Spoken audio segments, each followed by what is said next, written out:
Coming up on This Week in Computer Hardware, open source Mantle super cheap SSDs, how many petabytes can you run through an SSD, overclocking the Titan Z, home theater PC cases, and more. It's all coming up next on Twitch. Netcasts you love. From people you trust. This is Twit. Bandwidth for Twitch is provided by CacheFly at CACHEFLY.com. This is Twitch, This Week in Computer Hardware, episode 272, recorded June 19th, 2014, SSDs and open source AMD. Welcome to Twitch, This Week in Computer Hardware, Twit's weekly show that aims to bring you the useful, most helpful, most informative, most delightful, most charming, and most exciting news, and occasionally some depressing and anger-raising news in computer hardware. And yeah, we love mobile, we love tablets, we love cell phones. I have a new cell phone without a cracked screen, and it's Android, so you know, hell is probably frozen over. I'm Patrick Norton, and the laugh you just heard was from Mr. Ryan Shrout, who, like myself, has recently been covered in automotive fluids. How's it going, man? Yeah, it makes for interesting days. But hey, welcome to the world of Android. Is that your new primary phone, or is that something you're kind of playing around with testing right now? It is my new primary phone. It's a Moto G, the new 4G LTE version of the Motorola G.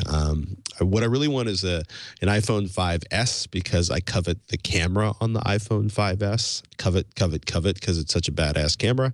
And I use the camera on my phone constantly, or did with the iPhone 4S. And but I wasn't going to buy, I wasn't going to spend like $600 on an iPhone 5S or tie myself into a 2-year contract mere days or months, couple 3 months before what I presume will be the iPhone 6 or the iPhone 5X or the iPhone 5T or whatever the next version of the iPhone is going to be when it comes out in September. Excuse me, when it is announced in September. So it's too close to spend that kind of money. Understood. Although it's kind of funny. I can tell, great screen, really fast, nice processor. They saved a little money on the camera on the 5G. Excuse me, on the Motorola G, on the Moto G. But that is neither here nor there, and the review of that's coming up after I get my 4G LTE experience with AT&T sorted out, because APN settings are fun, people, and if you haven't played around with your APN settings, you haven't lived as a geek.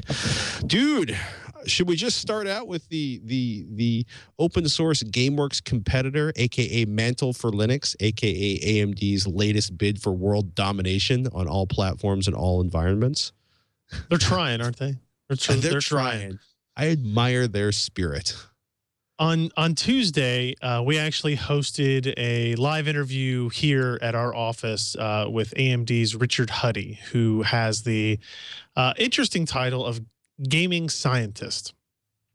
And as I had him explain it in the video, if you go watch the interview, the gaming scientist, as it's presented from AMD, is meant to facilitate discussions between the hardware engineers and the game developers, the software developers that utilize that hardware. So the idea is to make sure that the hardware vendor is the engineers are doing what the software vendors want them to do, and vice versa, and to kind of facilitate new cool tech being introduced into the ecosystem as often as possible. It's a pretty cool job. Richard has a long history in the industry.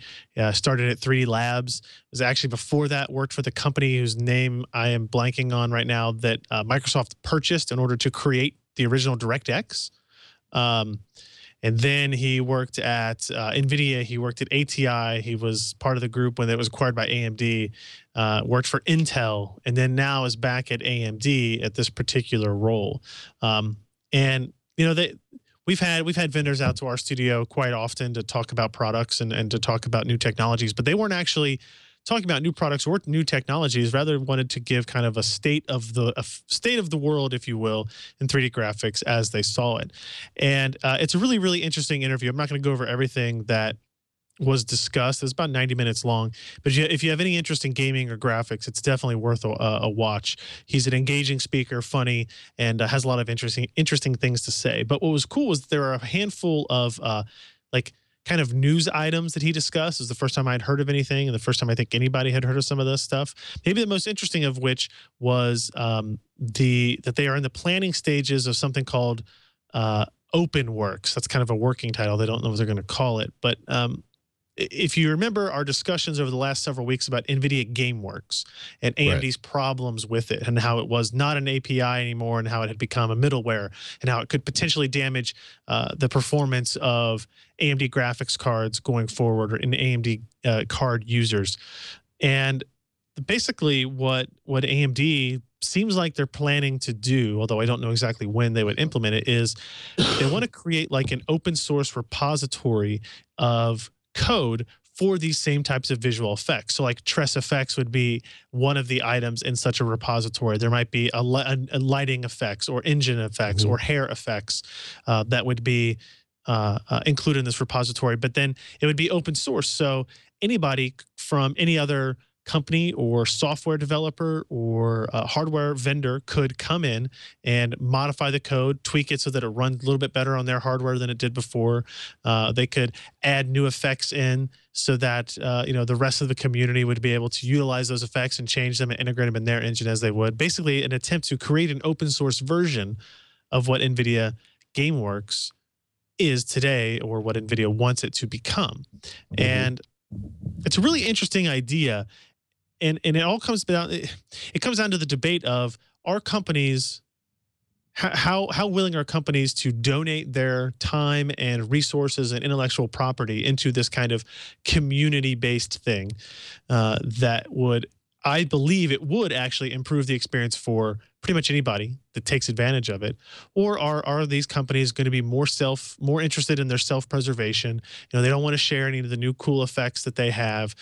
They don't want to allow their competing software vendors to have access to any of their IP, or their hardware vendors to have access to any of their special effects that they would create. And it really kind of comes down to the majority of the time, the fundamental difference between what AMD's goals are and what NVIDIA's goals are. I don't think NVIDIA has any negative intentions with what they do, but they seem very content to focus on their user base, as opposed to, let's make sure everybody across all user bases is having a fair and equal treatment of things. Right. And I thought it was interesting, and it's, like I said, it's in the planning stages. It's a beginning thing that could happen,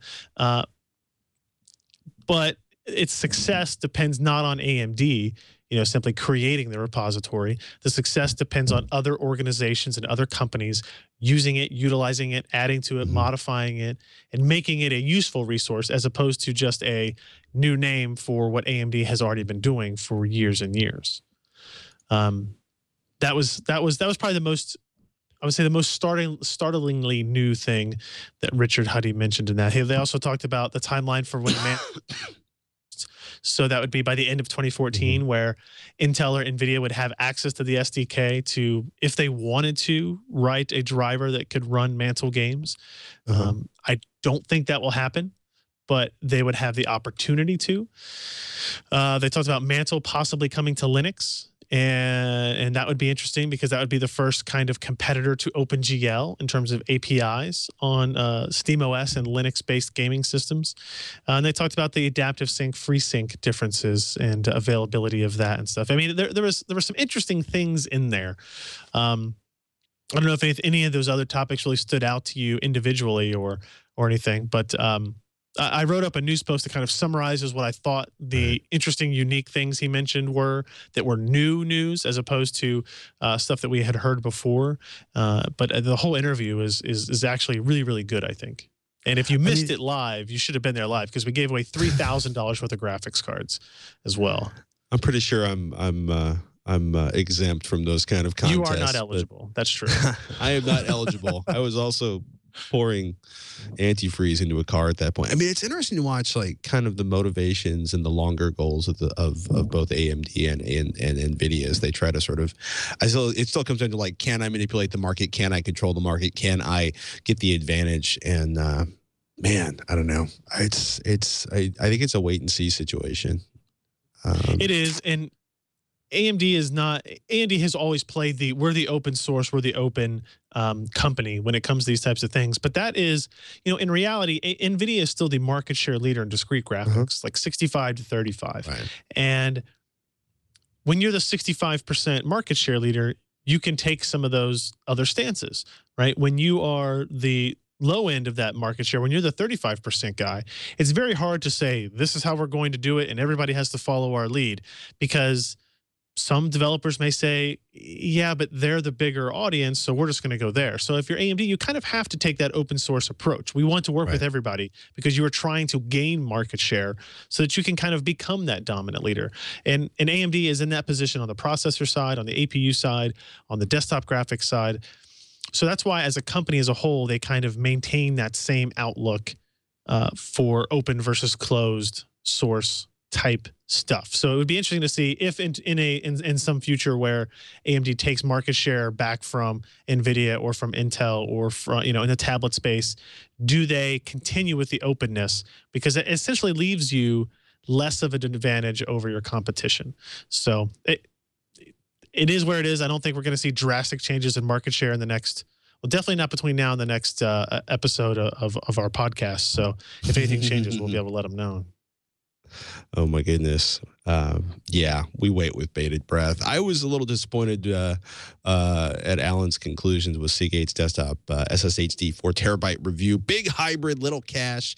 I think it comes down to it works well. It's a fast hard drive. It's a full size hard drive. It's not a 2.5-inch hard drive. But the new line of desktop SSHDs are still only using like 8 gigabytes of cache, despite the fact that they've created much larger drives to access that cache, which I guess I'm kind of paying it backwards. Like with the 2.5-inch drives, it shows 8 gigabytes of cache, right? With a hybrid drive, essentially, data is cached on this big chunk of cache on the drive to speed up access to that. So the operating system or the applications you use the most. And despite the fact that they made much, much larger drives, i.e. you can store a lot more data or a lot more applications or a lot more projects you're working on, they chose to stick with the 8 gigabyte cache on the new series of drives. Did Alan sort of add anything to that in the review last night? It seems like they work well. Yeah, nice. I agree that it's a little odd because flash memory is so cheap now that you would think going from we've been at 8 for a long time on these types of SSHDs. So going from 8 to 16 or 32, I would think would not, a lot of the cost is the controller.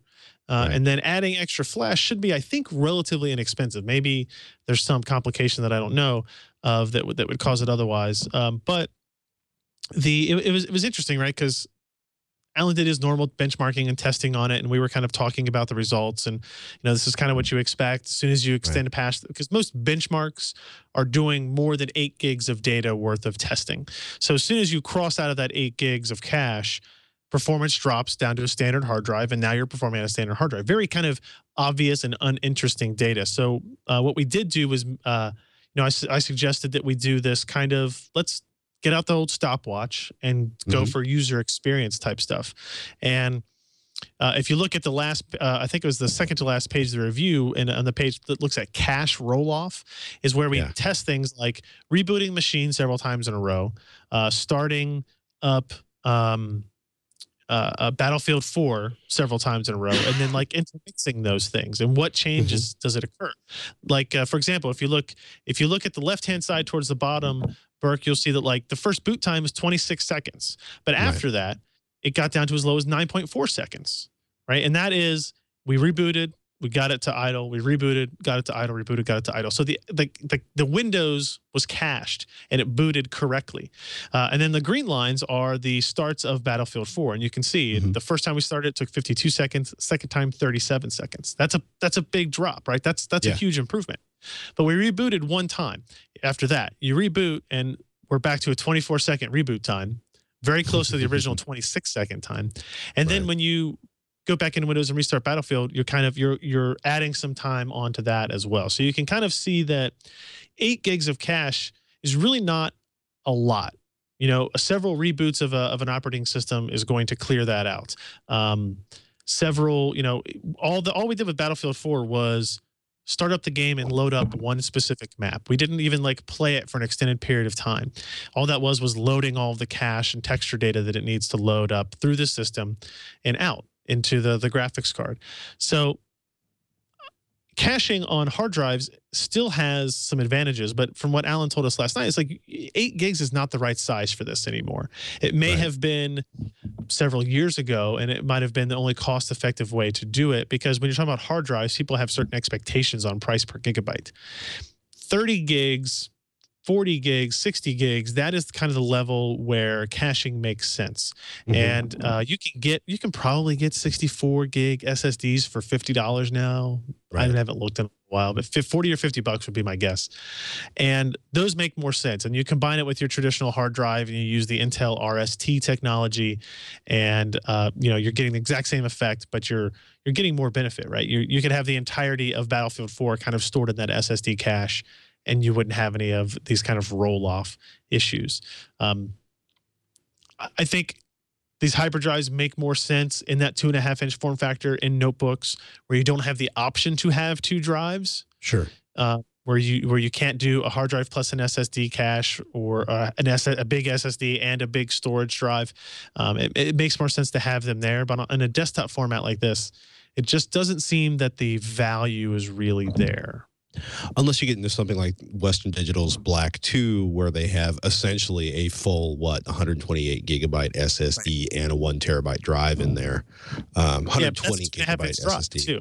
Yeah, you know what I mean. But it's a shame that Seagate didn't take this opportunity to build a massive amount of cache on this. Yeah, I agree. How'd things go with overclocking the Titan Z? Very interestingly, actually. When we talked about it before, the Titan Z's advantage over the 295X2 really comes down to the fact that it has 125 watt lower TDP than the AMD card. So it has lower performance, but it's a little bit quieter. But that, the fact that they remained within PCI Express specifications while AMD chose to not, whether or not you really care about that kind of stuff. When we overclocked, it was interesting. Even if you didn't overclock it, it depends on what your definition of overclocking is at this point. With the NVIDIA cards, you can just increase the power target, which is you're basically telling the GPU or the graphics card, hey, instead of running at 375 watts, I'll let you run at 112% of that or 120% of that. That's your new limit, right? And just increasing that to 112% took our average clock speed from 894 megahertz at stock to 993 megahertz at 112%. So you got 100 megahertz average frequency increase just by increasing that power target. Now, when you increase that power target, your power draw goes up, your noise goes up because the GPUs are getting hotter, the fan has to spin faster to make up for that because it wants to keep the GPUs at the same temperature. And when we took that up to 120%, we went from like 994 to 1018, so a little bit more performance out of it. And then at maximum power, the kind of default power setting of 120% that we could boost up to, plus adding, I think the most we could get stable was 75 additional megahertz. We got all the way up to over like 1,075 megahertz is kind of the average clock. And when you do that, you're going from 894 to 1,074, 180 megahertz frequency increase. That's a dramatic performance difference, and it kind of closes the gap between the Titan Z and the 295X2 in terms of performance. But it does so at the cost of now you're making the Titan Z draw as much power as the 295X2. And it's actually louder than the 295X2 because this Titan Z only has one single center-mounted fan on it. And it has to cool the entirety of 2 GK110 GPUs. So it's spinning, I think it was at stock settings, 2,000 RPM. Overclock settings 2,700 RPM. That's a big jump percentage-wise, and the fan got quite loud. The 295X2, on the other hand, has a center-mounted fan to cool the heat sinks, as well as 2 water blocks on there and an external 120 millimeter radiator. So even though they're totally different cooling solutions, at the same kind of power levels, the 295X2 has I would say, a better cooling option in terms of noise, and it kind of takes up more space because you've got this radiator to deal with, but I think it's the better option of the two. But it was interesting to look at what could you push the Titan Z up to? What could NVIDIA have pushed the Titan Z up to had they been willing to, sacrifice their advantage in power consumption, sacrifice their advantage in noise levels, and they just chose not to go that route. And even if you match performance and even if you match performance and you match sound and you match power, if you're still $1,500 more expensive, you're probably still going to lose that battle. So at that point, is it even really worth trying? Leave it down at the settings where you said it was going to be originally, sell to who you can sell to, and kind of move on to the next generation.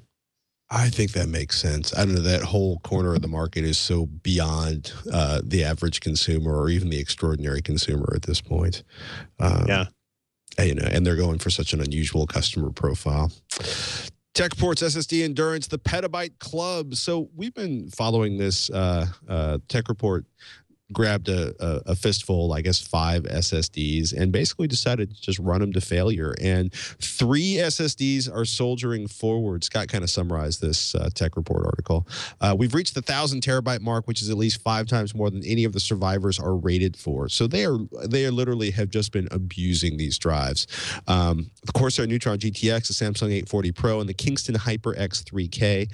Technically, the HyperX was able to reach 1 petabyte of written data with performing only 716 terabytes of actual writes due to compression, which is kind of interesting. And of course, each of the drives are less than pristine, Scott writes. The Corsair Neutron GTX 240 gigabyte was slowly decreasing its life attributes since the beginning, claiming to be somewhere between 75 and 80% with a fairly linear decline. If this trend continues, the drive will reach 0 at around 4 to 5 petabytes of writes. And its read speed apparently has substantially dropped from the time between 900 terabytes and 1,000 terabytes of total writes, from 500 megabytes per second to just under 400 megabytes per second. So it's interesting, basically, as it reallocates sectors, as it compensates for failing memory on the drive. But the other 2 drives, Scott summarizes, are a remarkable success story.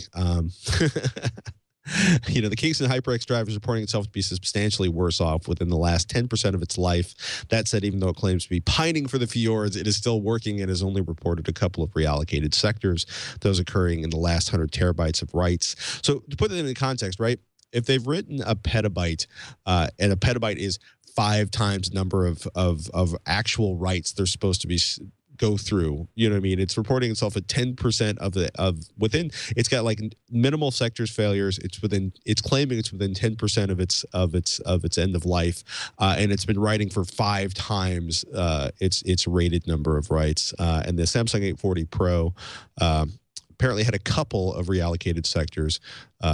Each 100 terabytes yields about 500 reallocations, but apparently it is still going strong at the same performance. It's a really good article. If you haven't been following the series, go to the Tech Report to take a look at that. It is a pretty awesome test. I also laughed really hard because I had forwarded this article out. I tweeted this article out, and the immediate response, like the first tweet back was, well, it's only a single sample. They should have had multiple samples of each. And I'm like, I bet if you buy them 5 each of these drives, they'll be happy to recreate this at your out-of-pocket expense. And I did not get a tweet back. So I was a little disappointed about that, but it's a really cool. It's given the kind of foorah we've had over the years as SSDs have kind of gone from these unicorns, these rarities, to something that's almost a standard on laptops and becoming a standard on desktops. And we're looking at new 500 gigabyte drives showing up for unbelievably low, like 38 cents a gigabyte. It's interesting to see that the reliability on these may be considerably better than anecdotal evidence would indicate. Because at one point I ran into somebody who had 4 drives fail in the space of 6 months. And that was not the most unusual experience. Did Alan talk up what's going on with SanDisk buying Fusion.io? Because I laughed because I was like, wait a minute, isn't that the weather app company? Oh, which one, SanDisk or Fusion.io? Fusion.io. So Fusion.io, it was kind of the first big player to try to get into enterprise flash. They were they put on the map more or less when Steve Wozniak kind of became their lead scientist or something like that after the company had already been formed and had been producing products. But they were making stuff really, really targeted at enterprise, anywhere from $8,000 to $50,000 SSD combinations, right? And these were all PCI Express based. These were the first to get into the multi-terabyte SSDs, and they had really, really impressive performance specifications. They had some limitations. There was actually a very minimal controller on the Fusion IO cards. Instead, the driver itself in the operating system was more responsible for doing wear leveling and checking on the status of the cards and the performance of the cards that way. Right. And it was innovative at first, and it really did interesting things. And I think that graph that we're showing right now actually shows you when we first did a review of an IO drive, the 160, that green line, it showed you kind of how it outperformed everything else in the mix, right? Even the Revo drive, which was another PCI Express based option at the time. But if you scroll down and look at the next graph that shows you the same benchmark statistic, but a couple of years later, 3 years later, you'll see that in this case, it's the purple line that is referencing that same IO drive 160. And above that, you have quite a few other SSDs that are matching it or beating in performance. Revo Drive 3, the OCZ Z Drive R4, and of course the recently released the Intel SSD DC P3700. So those are significantly faster and significantly cheaper than what Fusion IO has done. So Fusion IO was, I think I don't want to say they were in need of being purchased, but it kind of made sense that they were maybe on the lookout for somebody. And you look at Toshiba bought OCZ, and Western Digital bought a different enterprise solid state company. SanDisk, I think most people that listen to the show or watch it are probably would be surprised to learn how big of a company SanDisk is. They're huge. You think they only make SD cards or compact flash or something, but they're an enormous provider of memory in all sorts of forms. So spending $1.1 billion for Fusion IO isn't a huge chunk of money to them, and it gets them an automatic play into the enterprise market. And I hope what it will do is maybe give Fusion IO a little bit more flexibility to expand on its portfolio and maybe move into the idea of creating a controller that can be on the board, offload some of that compute horsepower from the primary system processor onto the device itself, and then improving in those areas where its specifications fall behind, things like the Intel P3700. Like their devices are running at PCI 2.0 instead of PCI 3.0. There are areas that they could improve on. 4K random read IOPS, for example, they fall pretty far behind on Intel, but they're winning on the write IOPS, but it's cached and it's a little bit different. They cannot sustain those speeds. So that Alan made that table there with the kind of show you the comparisons and differences, with the advantages being there and bolded. So also pricing would have to change as well. Enterprise markets are obviously more flexible when it comes to pricing, but anybody would love to save a little bit of money. So I'm curious to see what happens with Fusion IO going forward. How do they really change in the next 12 to 24 months? Does their product line change? And I'm pretty sure it will. I don't think if you kind of watch what the stock had done with Fusion IO, had kind of been in a similar decline to OCZ's, not quite that low, but it had been on the same pathway for quite some time. And they were just able to find a buyer before they had to find a buyer. And I think their technology, they have a lot, obviously they have a lot more in-house technology than what OCZ does, but it's still in need of some refreshing, I think. And I think SanDisk gives them the opportunity to do that. Yeah, I mean, SanDisk has really deep pockets. Fusion IO actually apparently has a really interesting market portfolio, and it's kind of funny because at the enterprise level, I clicked on something and it's like Seagate had purchased last year Avago's flash business. Western Digital's bought companies. It's one of those thick situations where we're watching a market consolidate, and because people see a lot of opportunities, I think all of these major manufacturers are looking at, you know, Google and Amazon and everybody on the planet scaling up these insane blade server environments. And it's like, okay, the next thing to go is we're going to go from rotating hard drives to flash drives and trying to position themselves to be the right player at the right time. I don't know how much it's going to impact consumers, except maybe in making the interwebs faster and more awesome and consuming less power in the process.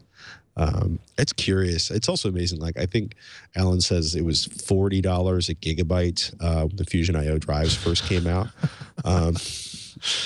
You know, which is takes you back, doesn't it?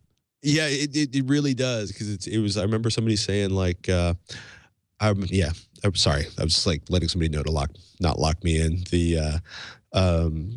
Yeah, it was one of those things. Like a friend of mine said, he's like, yeah, we're spending, you know, this gigantic, whatever this gigantic amount of money was on a fiber optic network system for this Wall Street firm. He's like, but, you know, if we gain a half second here and 0.3 of a second there, and, you know, it turns into several more $1 billion a year in earnings. So, wow, it's kind of funny, you know, your perspective on something changes radically based on the amount of money those hardware improvements might yield for you over the long run. Anyhow, good luck to Fusion IO and to SanDisk. Watch Dogs, this has been interesting to watch. Like, I think somebody said 1,000 YouTube videos have been created in the last couple of days as these mods come out. And the general consensus is that Watch Dogs looked really good when it was debuted at E3, and people are like, oh, the PC version has been crippled because the console versions look so bad. And it's the worst mod for Watch Dogs. Restore the bloom effects from the game's E3 2012 trailers. Basically, these mods from the worst are apparently reducing stuttering and improving other effects, such as, quote, adding bokeh DOF blurring, as Scott notices in his write-up. What do you think? You know, Guru 3D has a pretty good thread on this. There's a ton of videos on the internet. Does it look that much better? Are you thrilled and excited? Are you frustrated with the publisher for seemingly stripping out a bunch of the cool stuff? Or do you think this is a classic game that's shipped feature incomplete? It's probably a little bit of everything. I'd say I'm more excited than anything, right? A lot of games will have, what was the most famous one recently? It was like, there was an Aliens game, Aliens Resurrection, I think, that got in trouble, you know, in the media and in the public for, you know, having a demo and having trailers and having screenshots that just looked nothing like what happened in the game. And with Watch Dogs, you know, I remember seeing a demo of it in person when it looked like this, and thinking, wow, this is really impressive. And then last November, I actually went to the Ubisoft offices up in Montreal, and we weren't really there specifically to see Watch Dogs, but we got to see some of it in passing, even while people were working on it. And I remember thinking, I don't remember it looking like this. I thought it looked much better. Everything looked flat. Everything looked kind of washed out. It didn't have the jump that things did before. And I do find it very surprising that, I guess I find it surprising that companies don't think that this stuff will be found, right? So if these if there was some reason, if there's some bug that causes horrible erase your SSD data loss or something like that when it gets run, or for some legitimate reason, if you didn't want people to find this, you would take that out. It can't be much more difficult than find replace or something like that if it's a totally different shader. And so the modders being able to find this and turn it on, you know, we kind of wonder, did somebody in the company maybe whisper out to others and say, hey, if you look here and here, maybe you'll find something interesting. And you find a shader with the name E3 2012, and you go, oh, let's turn this on, see what it does. And I haven't actually booted it up and installed it and kind of changed it on my side, but I definitely want to, because a lot of the reports are saying that there's not a significant performance hit either. Which, interesting. Yeah, which wouldn't make much sense then, why they would choose to kind of downgrade the visual quality. Now, maybe that's only on a couple of specific hardware instances. Maybe for many other hardware combinations, maybe specifically consoles, that there is some very significant performance deficit, but we don't really know that yet. And I don't think, you know, some people were asking me, is this worth going in and like doing a whole benchmarking session on with a bunch of cards and seeing how it looks. And it's kind of a hassle to enable this. It's not something that's ever going to show up in the options menu. So maybe a couple of them would be interesting, but not spending a whole bunch of time. And I think the majority of people that play this are probably, they're definitely not going to hack through their game to install mods for this. But the fact that it was just left in seems very odd to me. You know, conspiracy theories will abound for sure about NVIDIA paying off somebody, or you know, the developer running out of time, or an AMD graphics driver being totally broken, so they had to revert it for PCs and consoles, or something like that. But it just, people are going to find this stuff, and I'm glad they do. Right, like this. This is the fact that this exists out of the box, as opposed to what people had to do with Skyrim, where they heavily modified things to make it look better. But they did that over time. This is kind of a totally different thing. You also wonder, it's funny, it's the Trenches is a comics that's kind of published by the Penny Arcade people, and it's interesting because not so much the comic's nice, but below the comic are sort of these anonymous recountings of people that worked at game developers, and the stories that come out, some of them are positive, but especially the ones that come out of Q&A tend to be really depressing, because it gives you an idea of the kind of, you know, deadline and release pressures and testing pressures that and the sort of decisions that are made. And if you've ever, you know, bought a $50 or $60 game, and it almost feels like this happened more when stuff was shipped in a box and they had to physically burn a CD and then a DVD and ship that to you, and then you would get it. And I can remember one game that wouldn't actually, the version out of the box wouldn't actually play, because there'd be this, like, you know, it wouldn't launch, and then you searched online, you found the patch, and I think it was a 3-hour download for the patch, because the internet was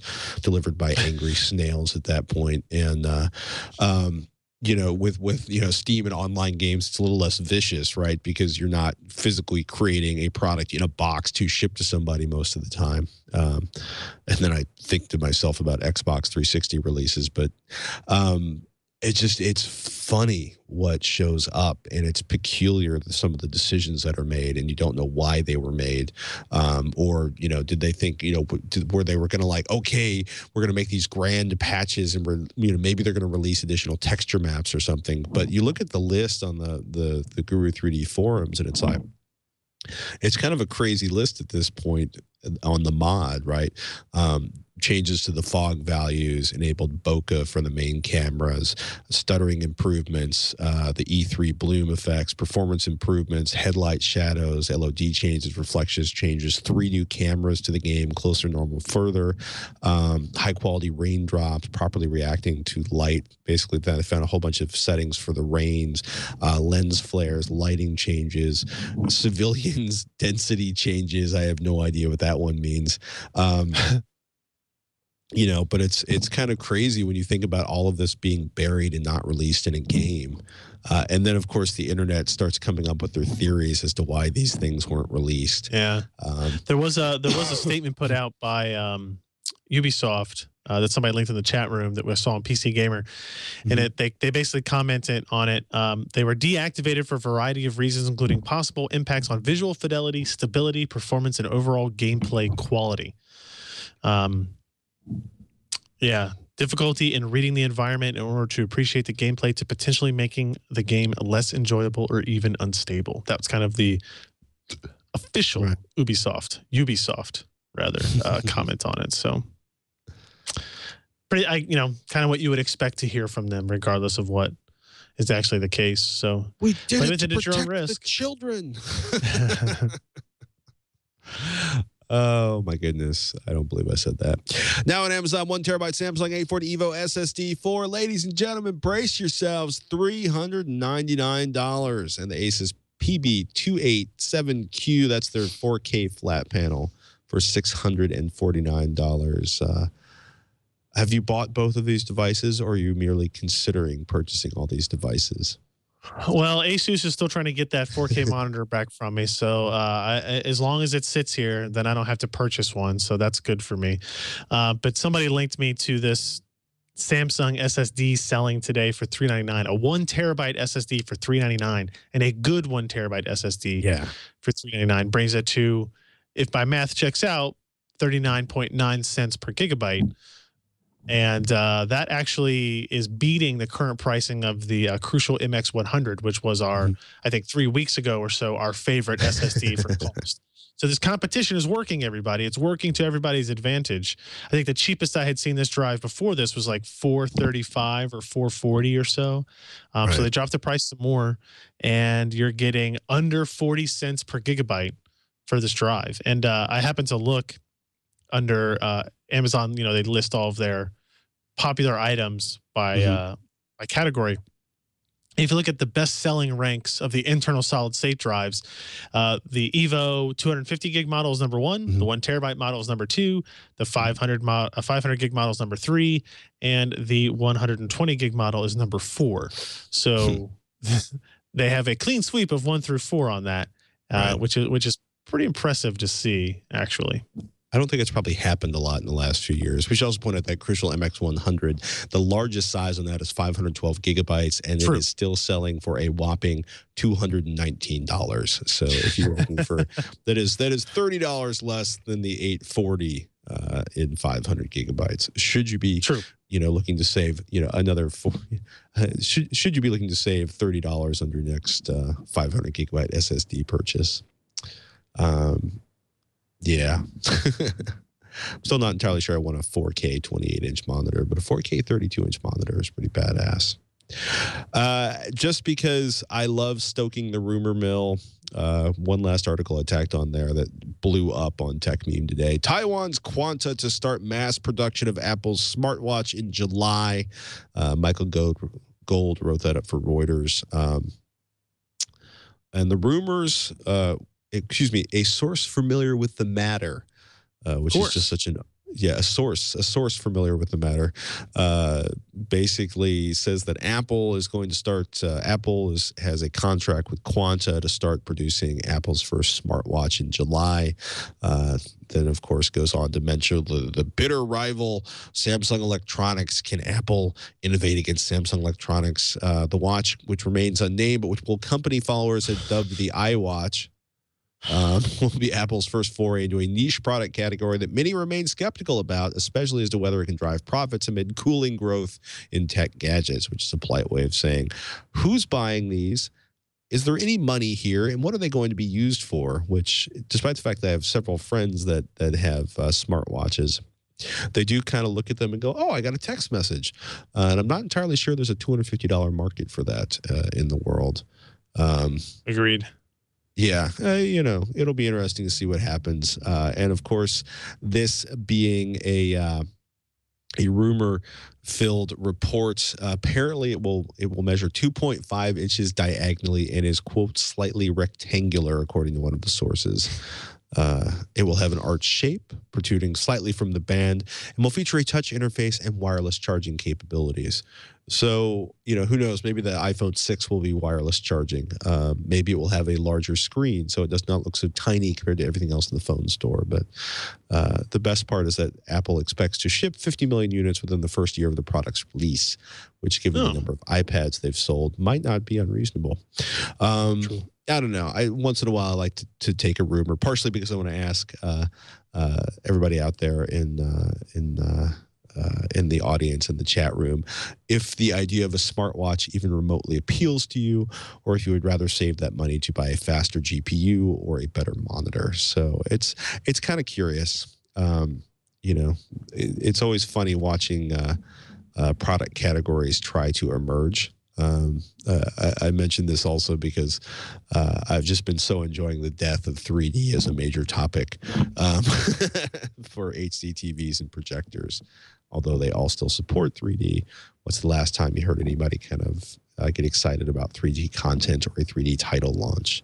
So I don't know. It's kind of curious. I want to see new and exciting stuff. I'm also kind of curious about the next version of the Oculus Rift and whether or not that's going to make half the people I know who test it immediately run for the nearest garbage can. And I'm hoping not, because it would be nice. It would be nice to just finally see immersive gaming succeed. Twitch at twit.tv is the email address if you want to send us a question. But I thought we actually had a sponsor in this episode. Nope, not this week. I'm so sorry. I must have been looking at last week's. So let's just fire up some questions. We got a email from Sean about lay flat ATX cases. He says, "Hey, Twitch crew, I recently built a gaming PC that I love, but I hate the case I put it into. That's the worst feeling. What I'm looking for is a home theater PC style horizontal laying case that has great cooling. My current build is an ATX motherboard with a Master Hyper Evo 212 heatsink. The GPU is a PMY GeForce GTX 760. I have an SSD and a hard drive. Do Twitch viewers have any ideas for this? I was looking at the Fractal Node 605, but a little worried about the price and the cooling, or the Silverstone Tech GD05B USB 3.0, a name that just continues to roll off my tongue and just promote searchability on Google or any buying catalog." First thing I want to say, it's not as big an issue as it used to be in the past.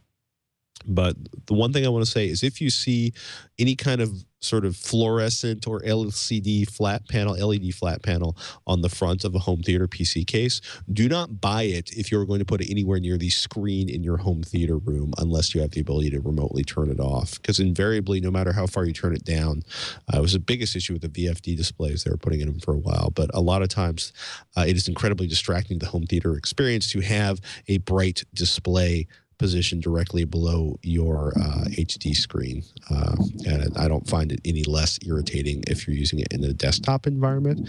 I would also like to take a moment to remind everyone that a home theater, a traditional ATX case, will operate perfectly fine if you lay it on its side. That may put your monitor up too high to use, but I just want to point that out. And I would also tend to agree that home theater PC cases tend to be incredibly expensive compared to a lot of their, mid-tower, full-tower brethren, because they're produced in much, much smaller volumes. So what did you think of the Fractal design case?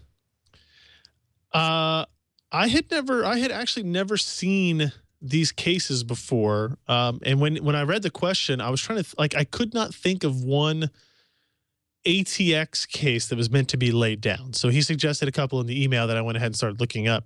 But the first thought I had really was, well, you can really lay any ATX case down on its side. They just don't look like they're meant to be laid down on their side.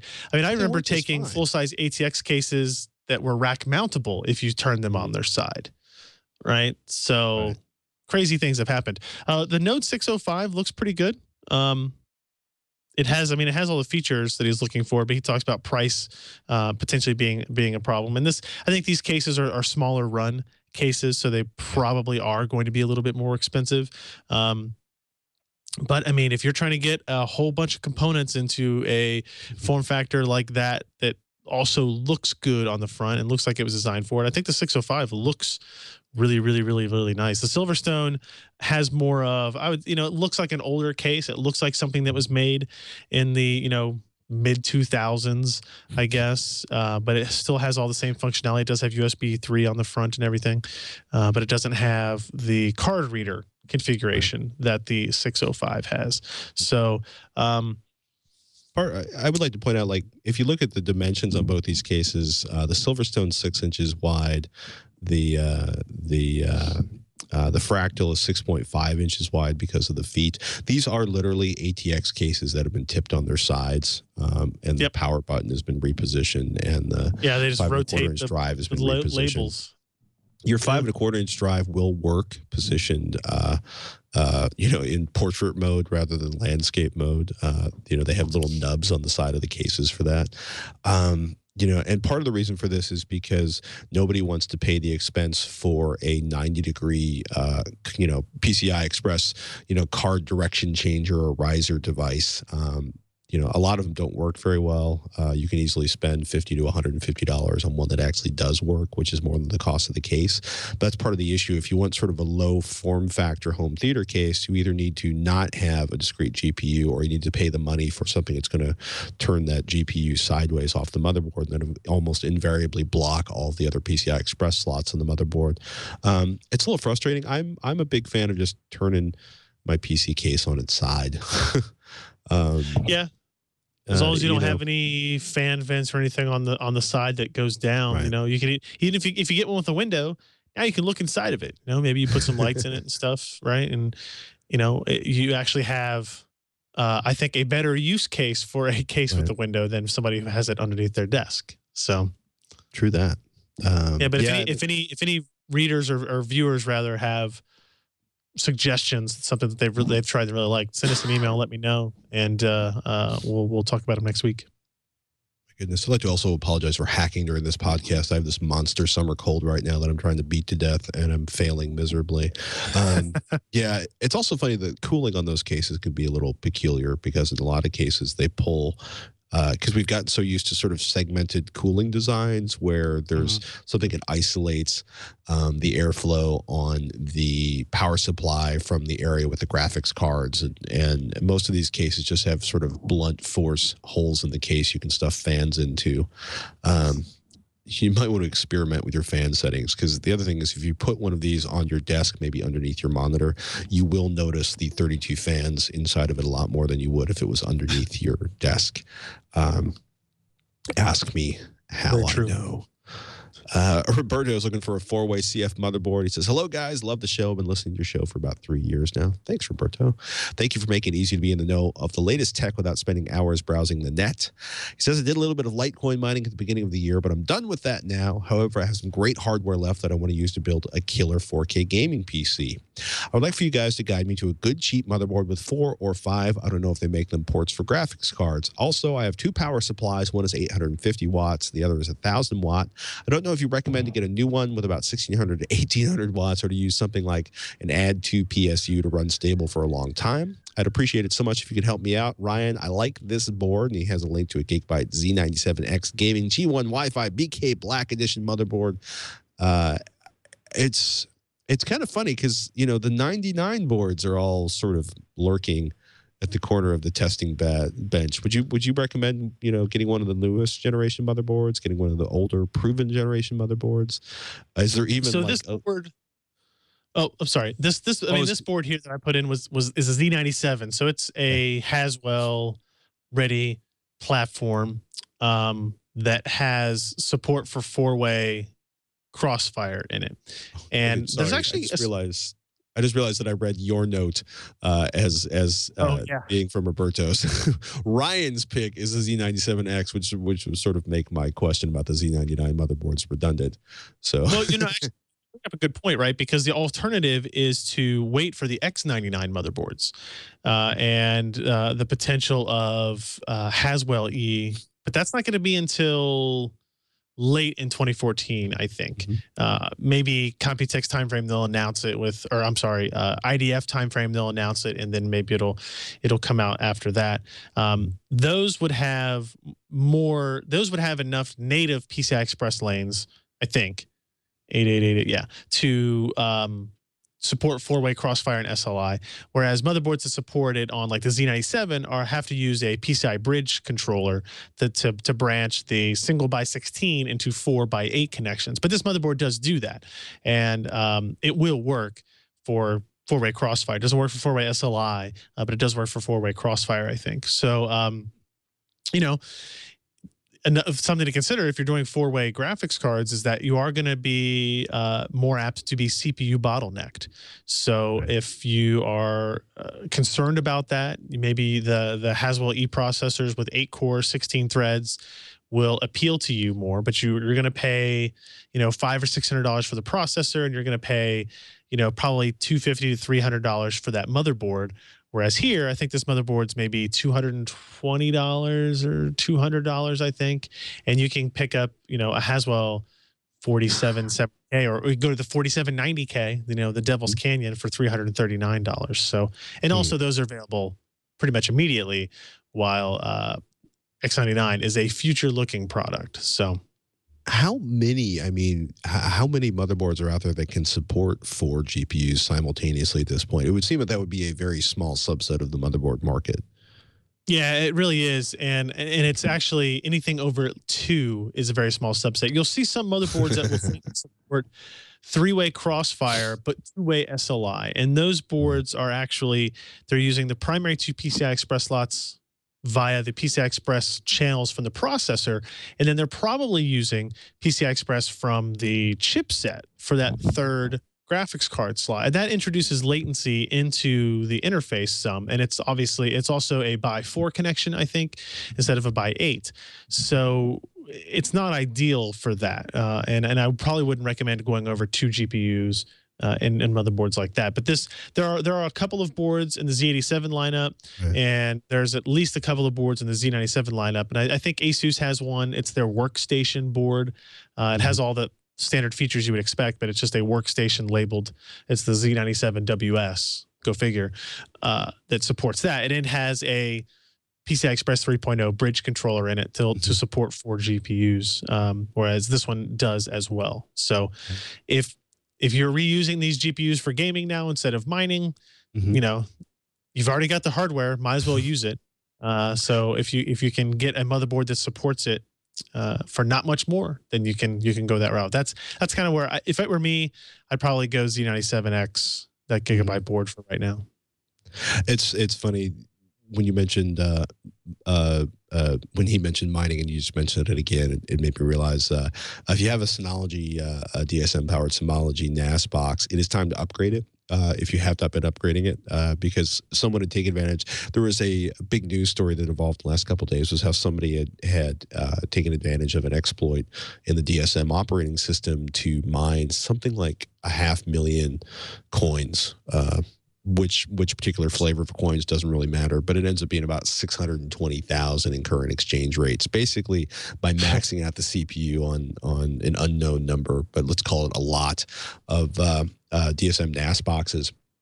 And what's interesting about this is Synology actually patched this. They heard about this whole, because I was talking, we had one of the Synology boxes in for testing, and they had we got an email from the PR manager over there, and it was funny because they were notified of the flaw in September last year. They patched it by I think September 13th or 23rd.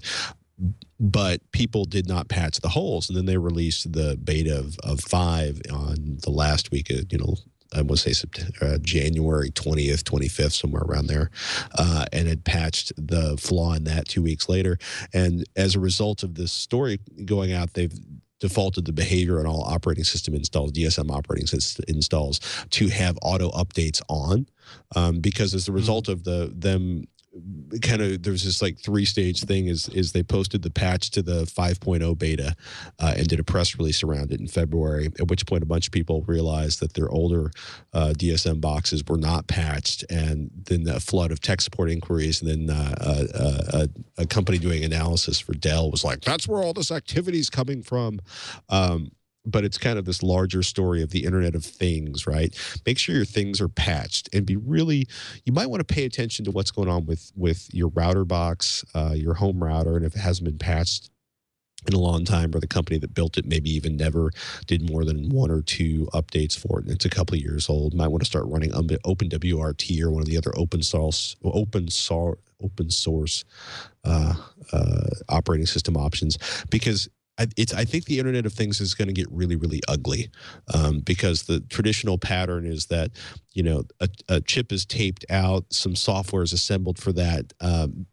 In many cases, a super simple interface is dropped on that sort of super beat up software that comes with the chip, and then the product is shipped to market, and the level of support may not get much better than that, which doesn't sound bad until you realize that maybe it's working on a 2 or 3 year old open, relatively open kernel that's been heavily exploited. And if your device has never been patched, you run into the awesome opportunity that some appliance in your house, your internet connected toaster, might serve as a gateway for somebody to abuse the rest of your network, which sounds really simple or silly, or will sound really silly until somebody does it, right? You may not care that somebody has access to your Nest until they turn your heat up to 120 degrees while you're on vacation, and you come back to a $4,000 gas bill.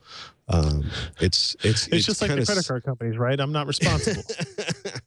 Yeah, the nice thing about the Nest is it patches itself automatically, and I think we're going to see that as the default behavior on a lot more stuff moving forward. It's an interesting concept, and I just wanted to let that loose. Just, antivirus is no good if you don't update it. Just update it. patch your operating system, patch all your operating systems, patch all of your devices. Although Shannon and I, my co-host on TechZilla, Shannon Snubs, we had an argument over firmware upgrades for motherboards, and I come from the upgrade the firmware on your motherboard camp, and she comes from the don't upgrade the firmware on your motherboard camp until you know it's supposed to actually fix something that's wrong with your motherboard, which led to I can subscribe to both of those, depending on my mood and day. Yeah, no, I completely understand. But at some point, I just went into the, screw it, I'm going to upgrade the firmware. Certainly, it'll make something better somewhere, which just absolutely horrified Snubs. It was a fun argument. One last one before we go. We got an email from Jay about those external GPU adapters we discussed last week. He says, you talked briefly about a desktop video card adapter for laptops. I've used a couple of these before. While these technically do work for gaming, albeit not that great, they are designed to be used for mobile professionals and especially in education for those working with research taking advantage of the compute extensions of the GPU. Commonly, the researchers and people using these things are quite mobile. So taking a laptop is practical for them to hit a few campuses and research labs around the world. The places they would attend would typically have one of these units available. Just moving the project onto someone else's hardware is not something most would be willing to do because the data is typically very specialized and or expensive to reproduce. The adapters are going out of use in several cases due to Amazon's GPU cloud compute nodes and laptops with better workstation cards. The adapters may stick around a bit longer in the advanced education sector. Thanks for the great show and keep up with the great work. And thanks to Jay for the email on that. It's always funny because sometimes we look at something and we're like, it doesn't really do what we want it to do. But then we get reminded that there may be a specialized market where it does exactly what they need it to do and in a way they can't really replicate. It's true because in some of those GPU compute instances, there is not the need, as much of a need for bandwidth between the GPU and the system all the time, right? You need that bandwidth to transfer maybe a certain amount of workload, but then it could be working on that workload for a significant amount of time with all of the memory it needs resident on the graphics card, and it's sending back smaller pieces at a time. So if that were the case, then any kind of limitations of the express card interface would be minimized as well. Is it still something I'm hoping that we can test here? And maybe get a better idea. I've had a couple of people email me asking more specific questions about it. We've never actually used one in any kind of benchmarking or testing or user experience scenario. So I think that would be interesting to see still. It's funny, if you've never been up there, aws.amazon.com/EC2/instance types. It's really easy and kind of fun to make fun of cloud computing, especially if you work for a large organization that, 20 years ago, everything was done at the server, and 10 years ago, everything moved from the server room to the desktops, and now it's moving from the desktops to the cloud, and in another 10 years, the pendulum will have swung in the other direction. But it's interesting when you look at these, like sort of the general purpose, the M3, compute optimized C3, and memory optimized R3, where they actually have cloud computing power that are optimized depending on whether the bottleneck is memory or CPU or GPU. And it's such an interesting idea that you have some mad amount of data, where the ability to rent time on workstations with, NVIDIA GPUs with 1,536 CUDA cores and 4 GB of video memory. It's an interesting thought, right? So you can just, throw your data up in Amazon's cloud services and get that back. Use cases, game streaming, video encoding, 3D application streaming, and other server-side graphics workloads. Yeah, it's there's a whole lot of technology and a whole lot of computing power out there being used in a whole lot of interesting ways, which makes me wonder how many people are mining some form of Doge coins or Litecoins or Bitcoins. Amazon's. Check all your NAS devices. Oh my goodness. Yeah, that would be pretty bad. Somebody sneaking into Amazon's servers and being like, I'll just take these ones over here that are dormant. Man. The electrical bill on that would be epic. And with that, is there anything, you're sort of back to back this week. Is there anything you can give us teases about that's coming up on PCPro.com? Other than my car work that's being done over the week, I'm trying to think of what else is even happening. We do have a review of, so we've had some requests to refocus away from the $3,000 video cards and back on the video cards that people can actually purchase. So we're working on a review of a couple of Radeon cards. One of them is an MSI R9 280, and one of them is an MSI GTX 780. And then we also got in an Asus 780 that is like supposed to be almost completely silent throughout 95% of its workloads and capabilities. So I'm interested to see if they can live up to those claims. And then we also have another PCI Express SSD from OCZ that Alan is finishing up a story on as well. So that should all be up between now and the next time we talk. Nice. I got to say, I'm still in love with the 750 Ti, and that still a good one. It's amazing, and I still love that story you guys did where you rounded up a bunch of like $300 machines from Best Buy and then lobbed it in there. Yeah, it's been interesting. I too was up to my eyeballs in automotive work this week, but we had some fun on Die Trying this week. Next week is probably much more interesting. Monday's show is probably much more interesting to people listening to Twitch because we did how to repair headphones. And basically how to solder the little tiny terrible wires that fail in headphone connections. And it's all about lighting things on fire, which is always a big plus. But we've got a review of the Philips Hue bulbs, which are the Wi-Fi enabled bulbs coming up on Texilla, the Moto G. And then Robert Harron was on this week answering a bunch of HDTV questions on Texilla, and it's always good to have him back. He also did a review of Unlocator, which if you've ever had problems with blacked out MLB games, should be something that you take a good look at. That's a really cool application, which is also, oddly enough, cloud-based. And with that, I'm going to end the show before what's left of my voice finally fails. Thanks, everybody, for listening and for writing in and asking your questions. I'm Patrick Norton. I'm Ryan Shrout. We'll see you next week on Twitch.